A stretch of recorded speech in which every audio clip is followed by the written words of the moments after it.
রমজান উপলক্ষে সংযুক্ত আরব আমিরাতে ৬৪৪টি সুপারমার্কেট ১০,০০০ পণ্যে ৫০%-এরও বেশি ছাড় দেওয়ার ঘোষণা দিয়েছে।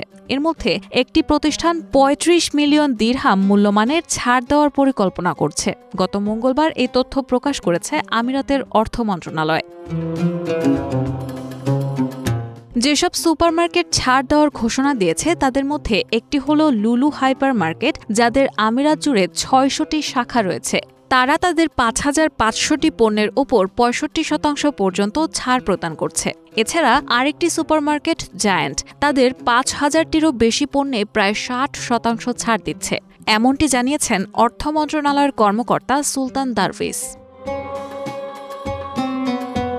পবিত্র রমজান মাস শুরুর আগে থেকেই আমিরাত বিপুল পরিমাণ পণ্য আসতে শুরু করে। এর মধ্যে দুবাইয়ের আল আওয়ার ফল এবং সবজি মার্কেটে প্রতিদিন ১৫,০০০ টন পণ্য সরবরাহ করা হচ্ছিল। অন্যদিকে আবুধাবিতে আসছিল ৬,০০০ টন পণ্য। পবিত্র রমজানের সময় স্থানীয় বাজারে যথেষ্ট পরিমাণ পণ্য নিশ্চিত করার জন্য সবাই একযোগে কাজ করছে, এমনটি জানিয়েছেন অর্থ মন্ত্রণালয়ের কর্মকর্তা। এছাড়া রমজানের সময় ভোজ্য তেল, ডিম, দুগ্ধপণ্য, চাল, চিনি, পোলট্রি, শিম, রুটি এবং ময়দার দাম যেন কোনো সুপারমার্কেটে বাড়তে না পারে, তার জন্য পুরো রমজান মাস জুড়ে ৪২০ বার বাজারে অনুসন্ধান চালানোর পরিকল্পনা করা হয়েছে।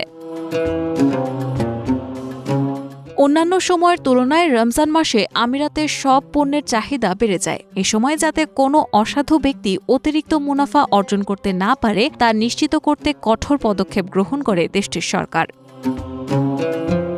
রেহানা মুন, প্রবাস খবর।